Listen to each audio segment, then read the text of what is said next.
The icy wind howled through the towering glass and steel canyons of the city, whipping sleet into the faces of the few pedestrians.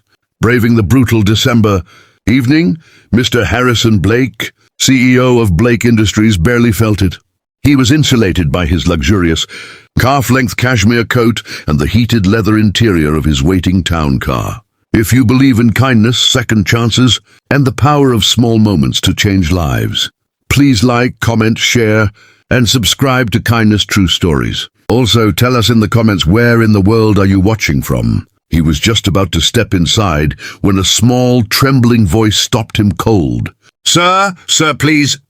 Harrison turned to see a small boy, shivering violently in a threadbare jacket that was more holes than fabric. He couldn't have been more than 7 or 8 years old. His lips were tinged with blue, and his eyes, wide with fear and cold, were fixed on Harrison.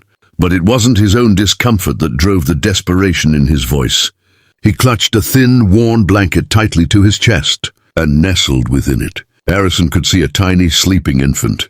"Sir, my baby sister is freezing," the boy said, his teeth chattering so hard he could barely form the words. We have no place to go. Our mom, she's sick. Can you just help us get warm?" The polished, powerful CEO, a man accustomed to boardroom battles and million-dollar deals, looked down at this fragile fragment of humanity. The boy's shoes were held together with duct tape, and the baby's face was pale and still. In that moment, the world of quarterly reports and shareholder meetings vanished. All that existed was this child and his desperate plea. Without a second thought, Harrison did something that would have shocked his entire corporate board. He shrugged off his own priceless cashmere coat. He didn't just hand it to them. He knelt down on the freezing sidewalk, his expensive suit soaking up the icy slush, and gently wrapped the massive, warm coat around both the boy and his baby sister, enveloping them in its expensive warmth. The boy's eyes filled with tears of relief.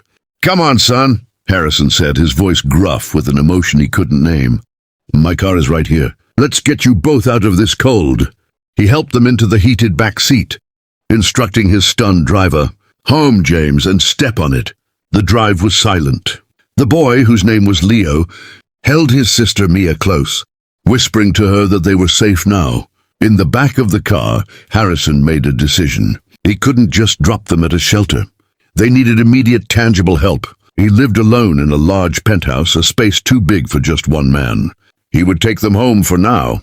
At his penthouse, the warmth was a physical shock after the bitter cold.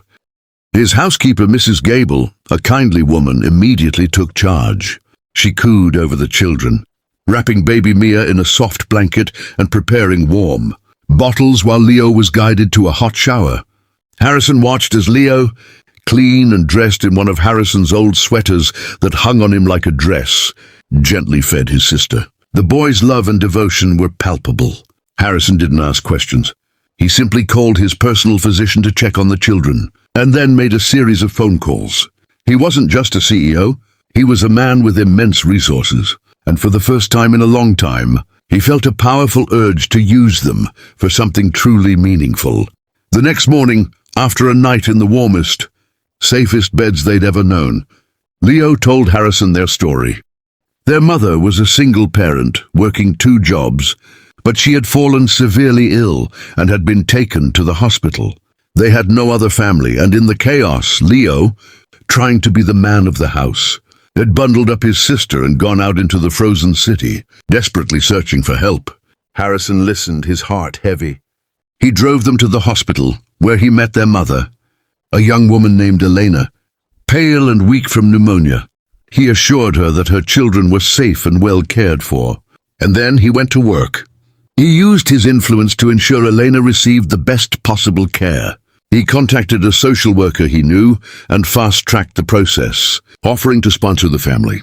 He paid their back rent, settled their bills, and when Elena was discharged a week later, he presented her with the keys to a small but warm and fully furnished apartment he had leased for them. He had also arranged for a home nurse for the first few weeks of her recovery and enrolled Leo in an after-school program. Elena, overwhelmed and speechless, could only cry tears of gratitude. Leo, however, ran to Harrison and hugged him tightly around his legs. "Thank you, sir," the little boy whispered into his coat. "Thank you for not letting my baby sister freeze." Harrison knelt down, his own eyes suspiciously bright. He realized in that moment that the warmth Leo and Mia had needed wasn't just from his coat. It was the warmth of human compassion, a warmth that had thawed the ice around his own heart, reminding him of what truly mattered in life. The gift he had received was far greater than the one he had given. If this true story of unexpected kindness touched your heart, please don't forget to like, share, and subscribe to Kindness True Stories for more real-life moments that restore your faith in humanity.